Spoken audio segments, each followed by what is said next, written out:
السلام علیکم، طارق جمیل آپ سے مخاطب ہوں، اور آپ سے یہ جو دو بدو ملاقات ہے ڈائریکٹ، یہ بہت عرصے کے بعد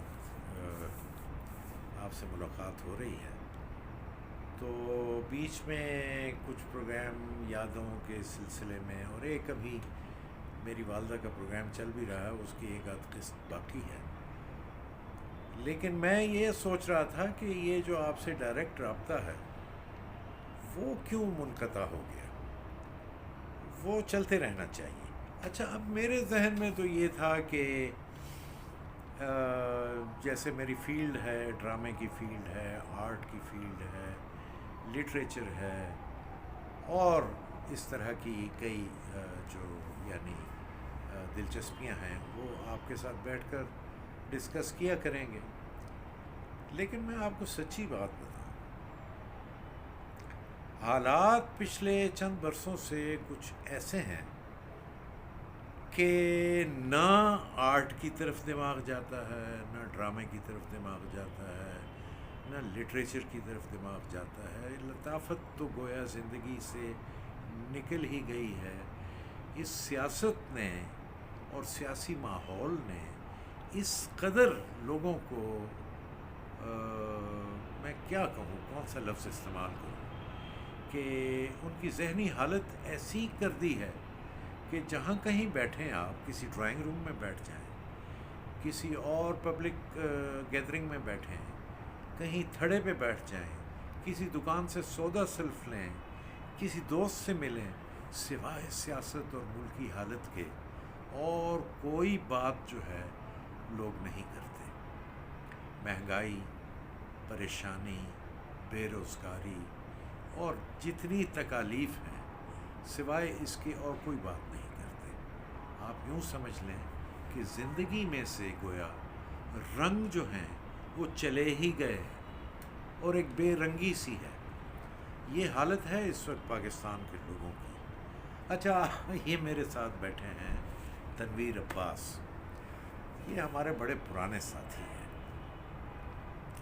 ان کے ساتھ بھی بیٹھ کر میرا ذہن تو یہ تھا کہ آرٹ کی بات کریں گے۔ یہ ڈرامہ فیلڈ میں اور آرٹ فیلڈ میں یہ میرا تو ان سے تعلق 30-35 سال پرانا ہے، اور یہ ماشاءاللہ بہت زیادہ گنی اور بہت زیادہ یعنی یہ ہے کہ شعبوں میں مہارت رکھتے ہیں۔ اور اس طرح کے جو ہمارے دوست اور بھائی اور لوگ ہیں پاکستان میں بکھرے ہوئے ہیں۔ اس طرح کے سے میری مراد یہ ہے کہ ہماری فیلڈ میں بہت سارے لوگ یا چند لوگ بہت نام کما لیتے ہیں، لیکن سینکڑوں ہزاروں کی تعداد میں ایسے لوگ ہیں کہ جن جو نام تو نہیں کماتے لیکن اپنی فیلڈ میں اور اپنے اس میں جو کام کرتے ہیں اس میں مہارت تامہ رکھتے ہیں اور ان کا کوئی جوڑ نہیں ہوتا۔ تنویر ان میں سے ایک ہے۔ پہلے تو میں ان کے پاس جب بھی بیٹھتا ہوں، پہلے تو ہم آرٹ کی بات کیا کرتے تھے، اب ان کا بھی وہی حال ہے کہ جب تنویر کے پاس بیٹھیں اور گپ شپ کریں تو بات جو ہے گھوم پھر کے سیاست کی طرف آ جاتی ہے۔ اور میں بڑا حیران بھی ہوتا ہوں کہ تنویر کا ماشاءاللہ جو سیاسی ذہن ہے ایک عام آدمی کے طور پر، لوگ سمجھتے ہیں نا کہ یہ جو ٹیلی ویژن کے اوپر بیٹھے ہوئے دانشور ہیں اور صحافی ہیں اور اینکرز ہیں، شاید یہی سیاست پر جو ہے تو کوئی اتھارٹی ہیں اور یہ ان کے منہ سے نکلی ہوئی بات ہی حرف آخر ہے۔ نہیں بھائی نہیں، عام آدمی جس قدر شعور رکھتا ہے شاید لوگوں کو اندازہ ہی نہیں کہ عام آدمی کا شعور کتنا اوپر چلا گیا ہے اور عام آدمی کا شعور کس قدر پختہ ہے اور کتنی اچھی بات کرتا ہے۔ تنویر بھی ان میں سے ایک ہے۔ تو ہم نے یہ سوچا ہے، میں نے، کہ آپ سے روزانہ اگر نہیں تو دوسرے تیسرے دن تنویر کے ساتھ بیٹھ کر گپ شپ کیا کریں گے۔ سب سے پہلے تو تنویر، ویلکم ٹو دا شو۔ اونچی تے بول. شکریہ جناب, مہربانی سرکار. اچھا تنویر, میں تو یہ چاہ رہا تھا کہ سیاسی اس پر بات کرنے سے پہلے کم از کم یہ تو مجھے بتاؤ نا کہ اس فیلڈ میں کب سے ہو تم اور کیسے آنا ہو گیا؟ فیلڈ میں آنے کا سبب تو وہی تھا جی کہ ایکٹر بننا ہے, ہیرو بننا ہے. تو یہ کس ایج کی بات ہے؟ ایج میرا ہے, میں سمجھتا ہوں میرے شعور میں آنے کے فوراً بعد جو سب سے پہلا خیال آیا وہ یہی. مجھے تو لگتا ہے تم پیدا ہوتے ہی شعور میں آ گئے تھے. تو بس وہ یہ سمجھ رہے کہ میں اس وقت سے اس چکر میں ہوں کہ میں ہیرو. کیا عمر تھی؟ میری عمر سوری 12 سال یا 12-13 سال. پیدائش کراچی کی ہے؟ نہیں, پیدائش تو میری لاہور کی ہے جناب. تو 12 سال کی عمر میں کہاں تھے؟ لاہور میں تھا. تو پھر کیا یعنی 12-13 سال کی عمر میں یہ شوق پیدا ہوا کہ ایکٹنگ کرنی؟ ظاہر ہے وہ ہم لاہور میں مکلوڈ روڈ پہ آنا جانا اور وہ فلموں کی چما چوک جو ساری. ہاں وہ زمانہ بڑا عجیب تھا, بڑا مزیدار. صبح 11 بجے شو شروع ہو جاتا تھا سنڈے والے دن, چلے جانا سنیما, اور وہ 11 بجے 12 بجے والا دیکھا, پھر 2 بجے, پھر 3, رات کو آخری شو دیں گے گھر. تو لائن سے جو سنیما میں 4 شو اکٹھے دیکھ لیتے تھے؟ کام ہی کوئی نہیں تھا, اور شوق ہی یہ تھا. تو پیسے کیا, وہ جو پیسے ہفتے بھر میں آتے تھے کہیں سے بھی اس کو میوے میں رکھ لیتے تھے اور چلے جاتے تھے وہاں پہ. اچھا چلو میں یہ پوچھتا ہوں کہ لاہور کہاں رہائش کہاں تھی لاہور میں؟ میری رہائش تھی دھرمپورے میں, اور میں مکلوڈ روڈ پہ مکینک کا کام کرتا تھا, سنوبر سنیما کے بالکل ساتھ ہی. اچھا کس چیز کا مکینک؟ میں موٹر سائیکل مکینک. او ہو, سامنے ہمارے مدر شاہ صاحب کا آفس تھا, ادھر اس کا تھا, ادھر اس کا تھا, رائل پارک سامنے تھی. سارا دن یہی چکر کہ کوئی آ رہا ہے کوئی جا رہا ہے. سنیما ساتھ میں تھا, سنوبر سنیما. مطلب واش روم کے لیے ہم نے وہاں جانا ہوتا تھا. Washroom Sanobar, Ratan cinema McLeod road. ہاں, پھر اگین نکل جاؤ تے ریٹز اور مون لائٹ اور ریجنٹ, ناز نگینا.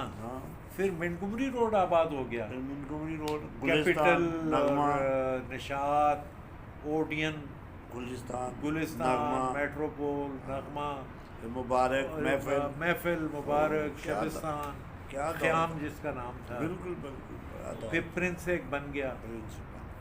تو خیر وہ بڑا عجیب و غریب. اچھا تو وہ فلموں کا شوق تھا, فلمیں دیکھنی صبح شام. پھر ہم نے سوچا یار ہم ایکٹر کیوں نہیں بن سکتے, تو پھر ہم نے نقلیں اتارنا شروع کر دی. مولا اپنا مظہر شاہ ساون ان کی, اور مظہر شاہ کمال کا ایکٹر. اور میں پیر میں کہتا ڈھیلا دیا وہ دوڑنا تھا بس اس میں لگے. یہ تو بہت بعد میں آیا نا سلطان رائی. سلطان جو ایکسٹراز کا تھا. پھر اس کے بعد وہ ہمارے سامنے بشیرہ تھا, اور سارے چکروں میں تھا. بڑا مزیدار دوڑتا تھا. اور انہیں دنوں پھر ہمارا فلیٹ آ گیا لاہور میں, راوی میں. کس سن کی بات ہے یہ سن من تو, کیونکہ میں کوئی سن سنتے چکر کی یاد نہیں کری بارش سن سنتے. لیکن مینو یہ دس نا تنویر, تو اسکول وغیرہ گیا؟ دادا شکر ہے میں اسکول نہیں گیا, میں بھی کچھ سیاستدان بن جاتا. لیکن میں ایک چیز دیکھنا نا, تو ایتے تو میں پوچھے ایتے تو دستا کہ اسکول نہیں گیا, لیکن تنویر جڑا میرا اپنا تیرے بارے ہے کہ تیرا شعور بڑا پختہ ہے, تیریاں گلاں بڑیاں کمال دیاں. آرٹ دے اوتے اگر تو بولے, تو سیاست دے اوتے بولیں, تو ہور سوشل کسی گل دے اوتے گل کریں, تو وہ تے ایਂ لگتا ہے جی میں بہت پڑھے لکھا بندہ بول رہا. سر گل ہے کہ ساڈے معاشرے پڑھائی لکھائی میں چند ایک چیزاں نال منسلک کر دیتا. مطلب ٹھیک ہے کہ اسکول جانے کا مقصد کتابیں پڑھنا چاہیے, باقاعدہ اسکولنگ ہوتی ہے جس کو اسکول کہتے ہیں. مطلب کتابیں تو آپ کہیں بھی اسکول میں ایک ڈسپلن قائم کیا جاتا ہے, ایک لائف میں لوگوں کو سکھایا جاتا ہے کہ جینا کیسے ہے, رہنا کیسے ہے, چلنا کیسے ہے, کھانا, مطلب وہ تمام چیزوں کی اسکولنگ جو آپ گھر پہ نہیں ہو سکتی. ہمارے یہاں اسکولنگ رہ گئی ہے کہ پتر نو میٹرک کراؤ تو پتر کی کلرک لگ جائے گا, ਪੁੱਤਰ ਨੂੰ ਵੀ ਧੀ ਨੂੰ ਮੈਟ੍ਰਿਕ ਕਰਾ ਦਿਓ تو کسی ٹیچر لگ جب یہاں تک محدود رہ جائے وہ ایجوکیشن تو اس ایجوکیشن کا معاشرے کو کوئی فائدہ نہیں ہوتا. معاشرے کو اس وقت ایجوکیشن کا فائدہ ہوتا ہے جب ایک اچھا انسان پیدا کیا جائے. اب ایک اچھا ڈاکٹر تو بن جاتا ہے, وہ اچھا انسان تو نہیں ہوتا. اس کا تو کام ہوتا ہے کہ اس پروفیشن کی اس کو یہ بتایا ہی نہیں جاتا کہ یہ پروفیشن اصل میں ہے کیا. لیکن ڈاکٹر کا کام پیسے کمانا نہیں ہے, پیسے اس کی بائی پروڈکٹ. اب وہ تو آ ہی جانے ہیں, وہ تو نہیں آنے, کوئی اور کام کر لے گا تب بھی آنے. تو اب ڈاکٹر کیوں بننے کے ہیں بھائی؟ آپ نے پیسے ہی کمانے تھے تو آپ بہت بڑا کوئی اور کام کر لیں. آپ نے ایجوکیشن حاصل کر لی, آپ ڈاکٹری کیوں کہ سیکھنے جا رہے ہیں؟ آپ پڑھنے ڈاکٹری کیوں جا رہے ہیں؟ اتنی مشکل سبجیکٹ کا آپ نے چوز کیوں کیا؟ اس کی پیچھے لاجک کیا ہے؟ یہ سمجھنا ایجوکیشن ہونے کی دلیل ہے. اگر یہ آپ کی سمجھ میں نہیں آیا اور آپ نے اسکول یہ ڈاکٹر بنے اور اس کے بعد آپ نے پیسے جمع کرنا شروع کر دیے, بندہ مر رہا ہے, نہیں دوائی بعد میں دیں گے پہلے پیسے جمع کرو, تو کہاں سے اسکولنگ آئی اس کو؟ ایسی اسکولنگ سے تو وہ جاہل آدمی اچھا ہے جو ٹوٹکے کر کے اس کو صحیح کرنے کی تو کوشش کر رہا ہے, کیونکہ اس کے اندر درد ہے, اس کے اندر انسانیت کی بقا کا جذبہ ہے اس کو. یہ ہے اصل میں تو ایجوکیشن. ہمارے ہاں ایجوکیشن کو پروفیشن کے حوالے سے لے لیا گیا ہے. مطلب اس سے بڑی خواہش کسی کی نہیں ہوتی کہ یار میں انجینئر بن جاؤں گا, میں ڈاکٹر بن کے پیسے کما لوں گا. مطلب یہ کبھی نہیں سوچا اس نے کہ میں ڈاکٹر, اچھے ڈاکٹرز بھی ہیں, ایسی بات نہیں ہے, میں اس کو ٹوٹلی رد نہیں کر رہا. بہت سارے ڈاکٹر ایسے بھی ہیں جو بڑی فلاحی کام کرتے ہیں, انسانیت کی خدمت کرتے ہیں, لیکن انہوں نے بیشتر لوگوں کا جو مطمع نظر ہے وہ صرف پیسہ کمانا ہوتا ہے. تو میں اس پوائنٹ آف ویو سے کبھی جب کہتا ہوں کہ میں اسکول نہیں گیا, جب میں نے اس قسم کی ایجوکیشن حاصل نہیں کی, تو میں اس پوائنٹ آف ویو سے کہتا ہوں کہ شکر ہے اللہ کا کہ مجھے یہ سب چیزیں نہیں آئی, باقی سب چیزیں ملی مجھے اللہ تعالیٰ نے. یہ اتنی اچھی اچھی باتیں کہاں سے سیکھی؟ تو یہ معاشرہ سکھاتا ہے سر. اور آپ کے اندر آپ کے جو استاد ہوتے ہیں وہ لوگ جو آپ کا رہن سہن جن لوگوں میں, یہ میرے پہ اللہ تعالیٰ کا اتنا بڑا کرم ہوا کہ مجھے ایسے لوگ ملے. اب آپ منہ پہ بیٹھے ہوئے, میں یہ بات نہیں کہنا چاہتا, آپ کی صحبت ملی, میرے استاد انجم ایاز, بلال سردی, مطلب شروع میں ہی مجھے ایسے لوگوں کی صحبت مل گئی, ایسی سوسائٹی مل گئی کہ جن لوگوں نے ہمیں اپنی ذات کو نفی کرنے کا درس دیا اور معاشرتی جو اقدار ہیں ان کو اپنانے کی, معاشرتی جو اجتماعیت ہے اس کو اپنانے کی تلقین کی. تو یہ باتیں جب سمجھ میں آئیں تو ایجوکیشن خود بخود آنا شروع ہو. اس کے لیے مجھے نہیں جانا پڑا. اصل میں بالکل 100% ایگری کرتا ہوں کہ ہمارے اسکولوں میں جو تعلیم دی جاتی ہے وہ انسان نہیں بناتی, شعور نہیں دیتی. ہاں جی, ایک میٹرک کا سرٹیفکیٹ اسے مل جاتا ہے جس کے نتیجے میں وہ نوکری ایک کر سکتا ہے. تو نوکری مطلب یہ کہ وہ نہ بھی پڑھے تو بھی کہیں نہ کہیں کر ہی لے گا. تو آج کی گفتگو کتنی اچھی گفتگو, چونکہ اب میں نے وعدہ کیا ہے لوگوں سے کہ تنویر کے ساتھ ہم ہر دوسرے تیسرے دن ایک نشست رکھا کریں گے. اب اگلی نشست میں اس سے پوچھوں گا کہ لاہور سے پھر کراچی کیسے آنا ہوا, اور جن لوگوں کے نام لیے وہ تو وہ نام ہیں جو تنویر کے ذہن میں آ گئے, اور کئی لوگ ہوں گے جس سے تنویر نے سیکھا اور تنویر کا شعور بیدار ہوا, وہ اگلی نشست میں بات کریں گے. اور یوں چلتے چلتے جو میں نے ایک اور بات کی تھی سیاسی شعور والی, تو سیاست پر آ جائیں گے ہم, لیکن پہلے آپ تعارف تو حاصل کر لیں, ٹھیک ہے نا؟ تو آج اتنا ہی, انشاءاللہ کل یا پرسوں یا ترسوں یا ہم دوسری نشست, پھر تیسری نشست, پھر چوتھی نشست. السلام علیکم ورحمۃ اللہ.